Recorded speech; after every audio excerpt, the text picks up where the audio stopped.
Kylie silences WNBA haters after defending Caitlin Clark, Angel Reese, and other stars. At the All-Star Weekend, Caitlin Clark, Angel Reese, and many other young players decided to get involved in the CBA negotiations with the WNBA. The goal is to get owners to give them the revenue share that they deserve. Reese spoke about how she was shocked by how far away the players and their union were from getting what they wanted. A few moments before the All-Star game, all the players wore T-shirts with the words, "Pay us what you owe us," emblazoned in the front.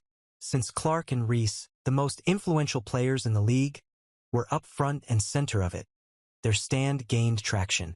Along with that traction came criticism on social media and some radical news outlets. Their opinion was primarily focused on the losses the league incurs every season.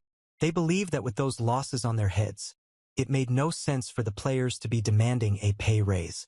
Kylie Kelce, wife of NFL and Philadelphia Eagles great Jason Kelce, had a different opinion.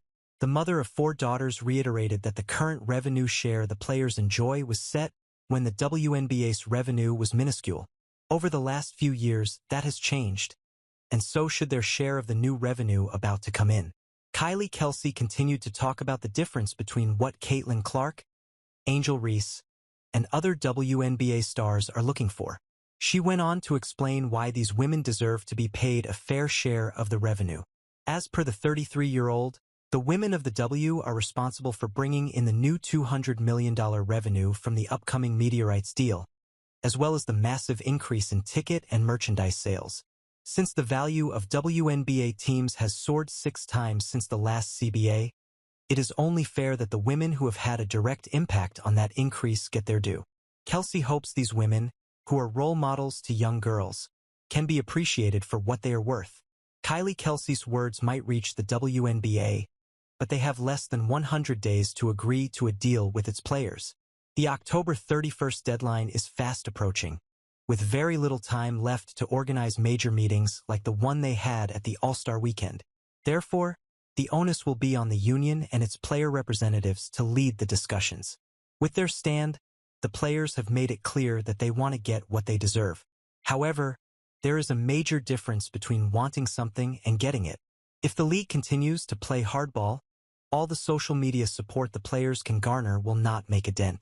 However, they can take it one step further by striking for the next season.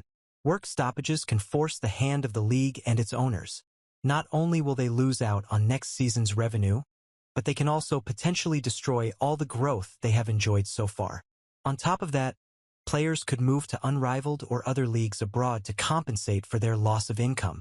All these negatives far outweigh the positives, and thus could lead to the league accepting a historic agreement.